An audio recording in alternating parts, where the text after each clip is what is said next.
So till your 10th standard, you have heard that octet rule indicates stability. That means if an atom is having 8 electrons in its outermost shell, it becomes stable.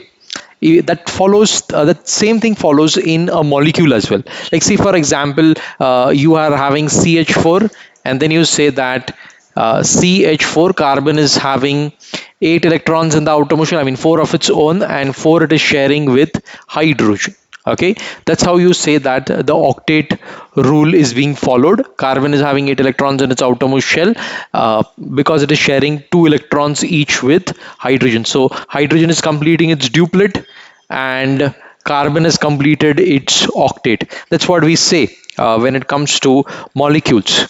But to be very honest, this is the primary information. So chemistry has evolved beyond the octet rule also. So this is the octet rule, but later on we understand in our 11th standard that there is a topic called as failure of octet rule. Okay, the octet rule is not the ultimate information which we are having to explain the stability of certain molecules, because there are certain molecules whose stability cannot be explained by octet rule.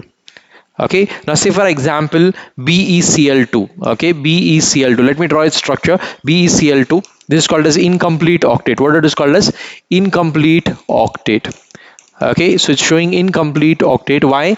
Because you know that beryllium has an atomic number of beryllium has an atomic number of hydrogen, helium, lithium, beryllium 4, 2 comma 2. So it is having 2 electrons in its outermost shell, one over here, and one electron is being shared by chlorine. So if you have a look at the outermost shell of beryllium, it is not having 8 electrons. Okay, it is not having 8 electrons. It is just having 1, 2, 3, 4 electrons. And octet theory or octet rule cannot explain the stability of BeCl2. ऐसा नहीं है कि BeCl2 unstable है. BeCl2 is very much stable, but the stability of BeCl2 cannot be explained by octet rule. Okay, so how do we explain the stability? Sir, you must be thinking that sir छोड़ दो ना, एक आधा exception है, छोड़ दो इसको. But this is not the only one. Okay, I can show you another example, that is Bf3 Boron Trifluoride, wherein again we are able to see incomplete octet. What are we able to see? Incomplete octet. Boron with an atomic number of 5. Electronic configuration 2, 3. It's having 3 electrons in the outermost shell, 1, 2, and 3. One electron is being shared by fluorine. So if you see, the outermost shell of boron is having just 6 electrons instead of 8. So again, you can see over here, the octet theory is not able to explain the stability of Bf3. This is called as incomplete octet. But now let us see expanded octet. That means it's having more than 8 electrons. Okay, so for that we'll take an example of PCl5, phosphorus pentachloride. So phosphorus having an atomic number of 15 with an electronic configuration of 285. If you are well versed or acquainted with the newer way of writing the electronic configuration, then it will be 1s2, 2s2, 2p6, 3s2, 3p3.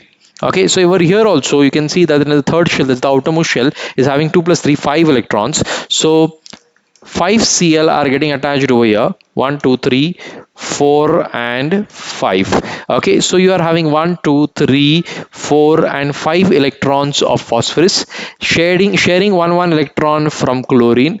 Okay, so here you can see that there are a total of 1, 2, 3, 4, 5, 6, 7, 8, 9, 10 electrons in the outermost shell of phosphorus. So they are also more than 8. Again, it's not octet rule is not able to explain the stability of PCl5. It is having 10 electrons instead of 8. Same goes with SF6. Now in case of SF6, sulfur will have 12 electrons in its outermost shell. Okay, whereas octet theory says that it should have 8, then only it's stable. But here you can see that they are having more than 8, less than 8, still they are stable. So then who explains the stability of these molecules? Who can explain the stability of these molecules? So we had to discard the octet theory and introduce a new theory, that is the hybridization theory. So in this hybridization theory, we are considering the mixing of orbitals. What are we considering? We are considering the mixing of orbitals. So hybridization itself means mixing. Now for the first example, let us consider BeCl2. Now in beryllium chloride, we have seen that beryllium was having an atomic number of 4 with an electronic configuration 1s2, 2s2. So if I write 1s2, 2s2 like this, 2s2 will be having, S is having one orbital with 2 electrons in it.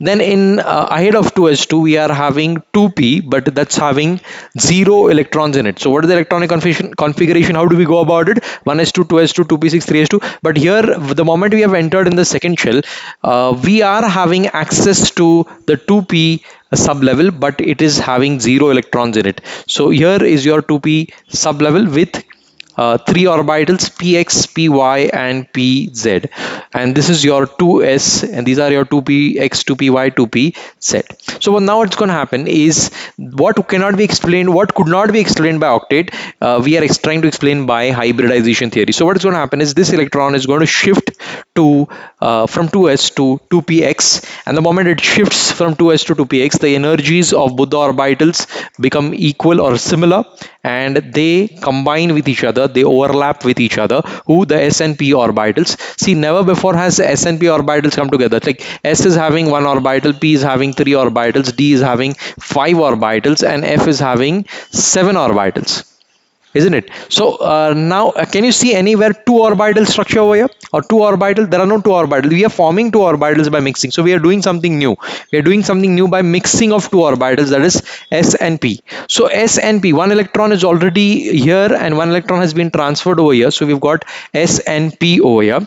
Now we will do what? We will fit in 2 more electrons of what? Chlorine in here. And when I fit in chlorine in here, this becomes sp hybridized. What does it become? Sp hybridized. This is called as sp hybridization. Okay, sp hybridization, wherein the contribution of s is 50% and the contribution of p is 50%. Whenever the contribution of s is very large, like in this case 50%, s electrons of s are very very close to what? To the nucleus, and hence the electronegative character becomes more or is greater in sp hybridized molecules. So sp hybridized molecules will tend to be more electronegative than the sp2 and sp3. Okay, so this is sp hybridized because in this molecule one orbital is being contributed by s and the other one is contributed by p. So this is sp hybridized. Now for the second example which we had seen, that was boron trifluoride. So in boron, atomic number 5, electronic configuration 1s2, 2s2, 2p 4 plus 1 5, right? And therefore we'll write like this: 2s2, okay, 2s2, then 2p1. That means 2s2 is 2 electrons in here. P will obviously have 3 orbitals, px, py and pz, and 1 electron is already present. So what we will do, we will shift this electron over here because we need 3 unpaired electrons in order to combine 3 unpaired electrons of fluorine. So we will shift it over here. The orbitals energy will become equal, okay, or similar, after which, yeah, 1 electron is going over here, after which the unpaired electrons from fluorine can come and combine over here to form the sp2. Okay, this is spx and py. So s, 1 orbital of s, p, 2 orbitals of p, sp2 hybrid or sp2 hybridization. So the stability of Bf3 was not being Octet rule was not able to be was not able to explain the stability of Bf3, but hybridization is able to explain the stability of Bf3. It is sp2 hybridized. The contribution of s is 1 orbital and with 2 orbitals of p. So if you talk in terms of percentage, the 33% of contribution is coming from s orbital. If any one of you has not understood this, it's simply like the total are 3 corresponds to 100%, okay, out of which we have to find out the contribution of s. So 1 s orbital is there, that will correspond to how many? Unitary method, 1 into 100 divided by 3. So answer is 33.33%. So that's why I said the contribution of s in this case is 33.3%. So in the previous case, s was 50%, right? Half of the contribution was by s, and I told you when contribution of s or percentage s character, as you know it, the percentage s character is how much? 50%, and in this case the percentage s character is 33%. So that one will be more electronegative. That means sp will be more electronegative, sp2 will be less electronegative. So what we are going to do now, you are going to solve the similarly you're going to solve it for PCl5 and SF6. And if you are not able to solve, just comment in the comment box and I'll get back to you on PCl5 and SF6.